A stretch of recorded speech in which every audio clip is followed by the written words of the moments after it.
Hey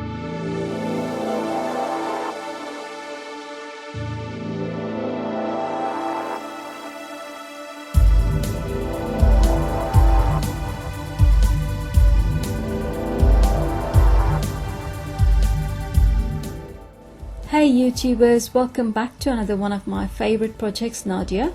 This is quite a structured bag, but not as difficult as it looks to make. For making the pockets, there will be a link in the description box shortly. This will be a separate video how to make the pockets. I had to make separate videos because then you can mix and match the inner look of your bag the way you like it. Leave a comment and let me know what you think. So let's get started with this project. Here is all the material we need for this project. I have got a leather handle which is already made up. You can buy this on eBay as it is, and basically this is the last thing that we're going to do. So I'm just going to keep this aside and let's go through all the materials we need. I have got a closed end 20-inch zipper. Here is some bias binding that I have made myself because I had some fabric left over. These are the zipper panels, and this is a little extra tab that I have made with the hook at the bottom, so I could hold my keys and I could attach this bag so you could hang your keys. And I've already made my pockets, and if you want to learn how to make these pockets, just go ahead and watch in the series how to make pockets and attach it with the bias binding. And here is the bottom panel for the zippers, and this is the main panel. So for the main panel, I have got denim as my lining. I have cut out 2 panels, and this is the main fabric. As you can see, this fabric, the plaid fabric, was a dress material. It's not a bag fabric, so it's quite thin and drapey, which is used in jackets and trousers and dressmaking and stuff like that. But I wanted to give a little bit of stiffness to this. So what I have done, I have taken a white polycotton drill and I have bonded these 2 fabrics together. So in here it's attached, so that's a little bit left over. Whenever you're using this technique of bonding fabrics together, just to give a little bit more strength, this is what you need to do. Please do not cut your patterns first and then bond the fabrics. It's never going to be right. Bond your fabric first. Take a little bit extra. You can see how my pattern is fitting here. It's a little bit extra all around.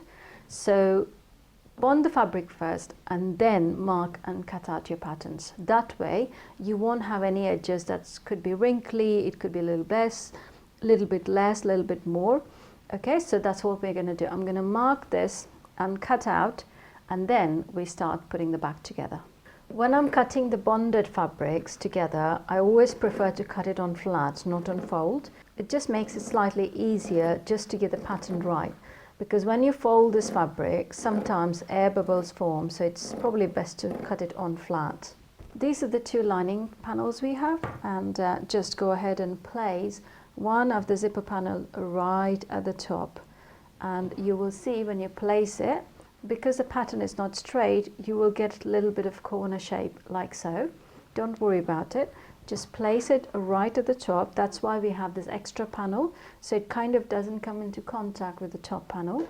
And then we go ahead and place this one slightly below, like so, because the base of this pocket needs to be slightly above this line. Can you see the corners here? Place a pin, and then we're going to go and sew the pocket, and then also we're going to go and sew this pocket all the way through. This is a zipper patch pocket, so it hasn't got another flap like a flap pocket. So we're going to go and sew a net stitch all around the binding. When we're going to sew, we're also going to attach this little tab we have got. It can't be attached this side because there's too much of fabric. So what I'm going to do is go and attach it somewhere like so. So the idea is that if you happen to have a key, the key could be hooked onto this hook, and then the bunch of keys could also go into the pocket, hanging inside the pocket.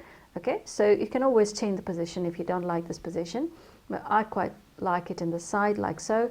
So I'm going to keep it like there, and also do a little stitch so that it stays in place. I'm just going to place it like so and just do a net stitch. You don't need this particular foot for this, but since I'm going to go and sew,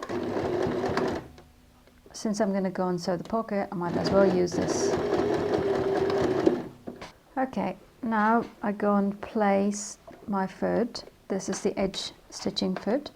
I'm placing my foot about 1 centimeter away from the end. You'll see why, because it just makes it easier to go back and stitch like that instead of starting with so many layers of fabric right at the beginning. Guide the edge of this foot to the edge of the binding and then sew.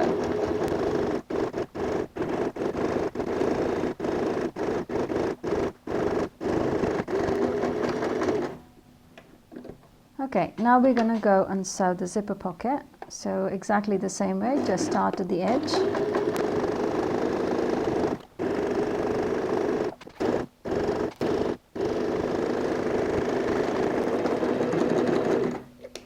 Now turn it over and just sew an edge stitch so the top of the pocket is kind of secure as well.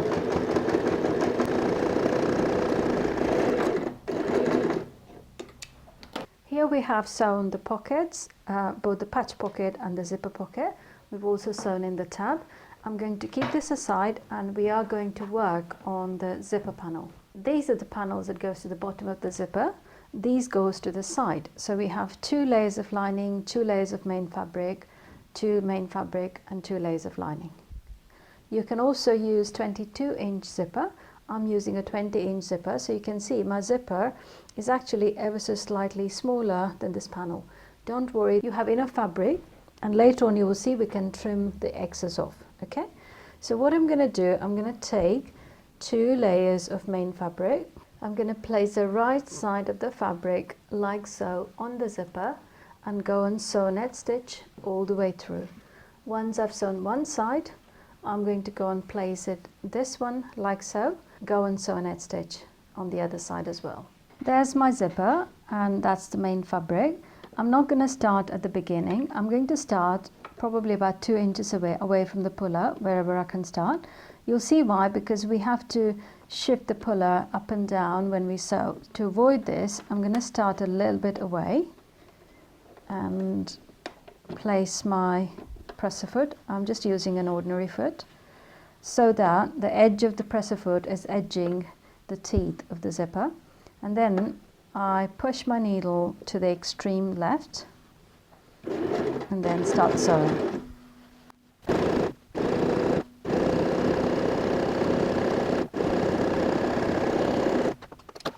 This is where we have just sewn in, so we're going to start sewing from the other side.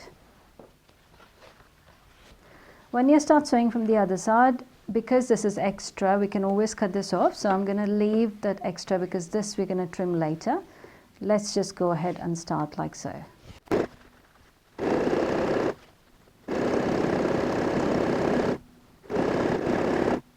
Again, when we're coming to the end, I'm just going to stop a little bit away.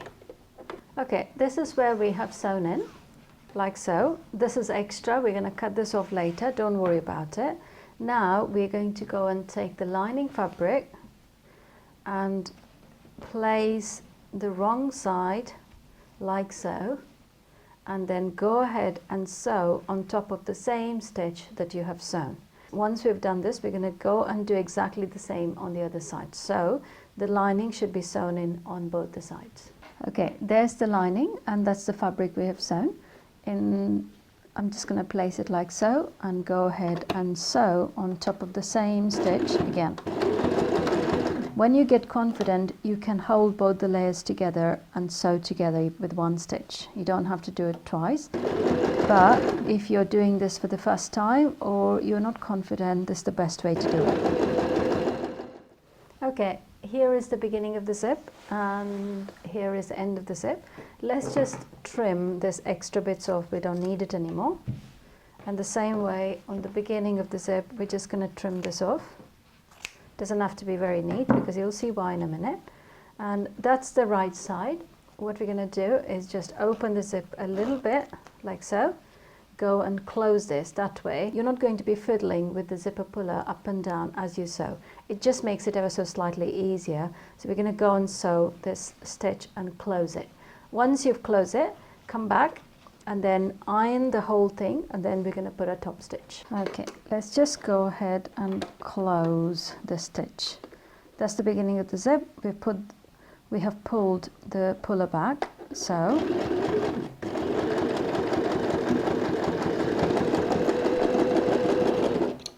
okay, that's how your zipper looks. Now just go ahead and iron it on both the sides, both from the front and from the back, because it's very important that it kind of sits flat like this.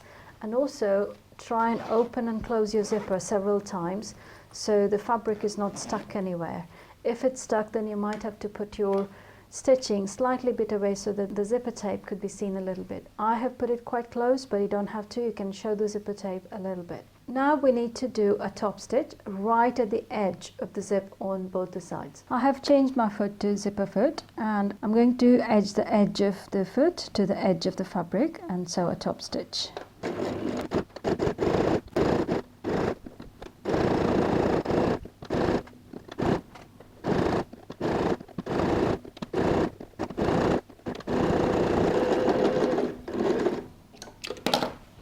We have done the top stitch on either side of the zipper, and this is the panel we need to attach at the beginning and the end of the zipper. So before we do that, I just want to explain a little bit, because if you have taken very close allowance like me and I don't see the zipper tape at all, this will fit in fine. But if you can see your zipper tape, then this panel will be slightly wider. Don't worry about it. As long as you have your panel about 2.5 inch wide, you're absolutely fine. It shouldn't go below 2.5 inches. Mine's measuring between 2.75 to 3 inches. I'm going to trim this a little bit. You can see that this has become slightly wider than the rest of the panel, because the zipper puller here is kind of widening this gap, and it always happens when you have the zipper. So what I'm going to do, I'm just going to keep my ruler like so, and then make a marking to cut it straight across like that. Okay, and if we come to the bottom of the zipper, this is absolutely fine. This comes straight. So again, we don't need so much of allowance.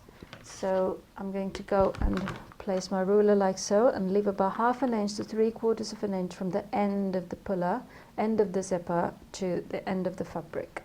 So let me just go ahead and trim that. Again, let's go back to the beginning and trim this straight.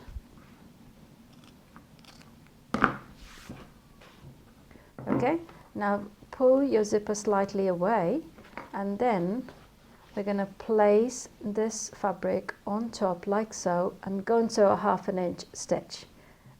You can take the lining fabric and place it like so and sew both of them together, but sometimes it just pays to do one at a time, because it may open up a little bit. So what I tend to do is I'll place the fabric at the bottom and then my zipper panel at top, and then try to bring this into a straight line and then go and sew a stitch.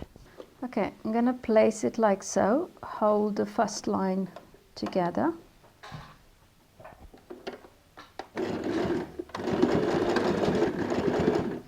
And then place the other side, because it tends to open a little bit. I just want to make this a straight line.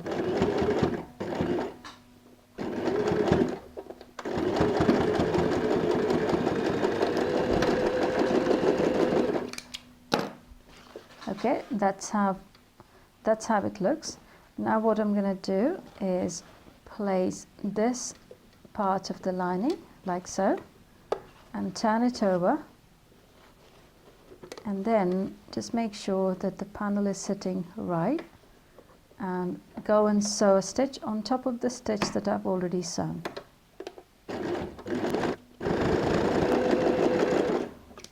Okay, this is the panel we have just attached. Now we go and sew a top stitch.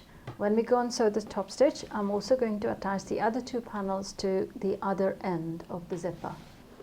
Okay, I'm just going to go and sew a top stitch.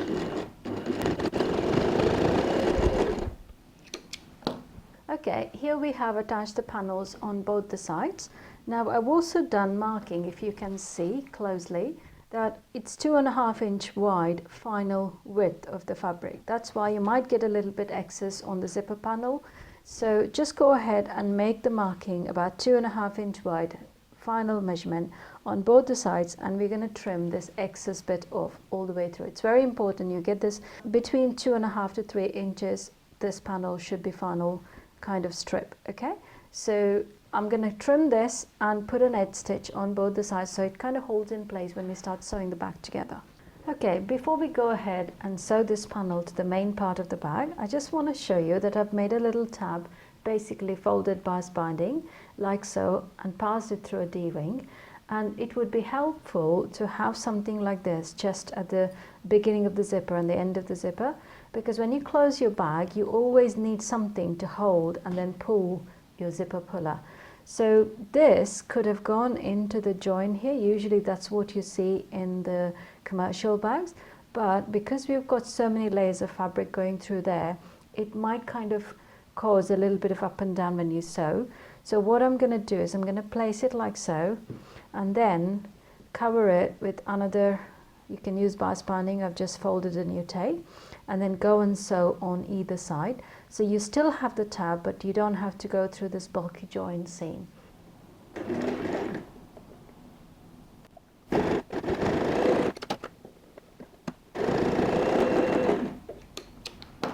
Okay, that's how the tab looks. Now that's perfectly in place. Let's go ahead and join this to the main part of the bag. Okay, this is one part of the main panel.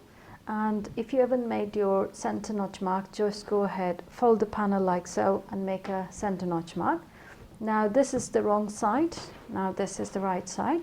So what I'm going to do, I'm going to take my zipper panel, and what I have done, I have taken from the beginning of the zipper to the end of the zipper and made a mark in the center, and now you can see that mark is on the other side, because that's the side we're going to sew.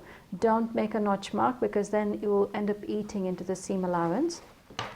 So I'm going to place the mark like so and place a pin. Now what I'm going to do, I'm just going to start in the center and go and sew a stitch like that all the way till the end. You will see there's a lot of excess fabric. Don't worry about it, we're going to trim that off. The reason I've given you so much of excess is because sometimes it's difficult to kind of determine. If we give you exact panel like in dressmaking, it just becomes very, very difficult to match it. Because this is a curve and a round, it's always good to have a little bit extra. So we're going to go and start from here, go and sew all the way through. Then we're going to start from this side and try and sew from this end going to the other one. Okay, before you go and start, I just want to make sure this is the wrong side, that is the lining side, and that is the right side. So we have come to the end of part 1. Links for part 2 will be in the description box below. Thank you for watching.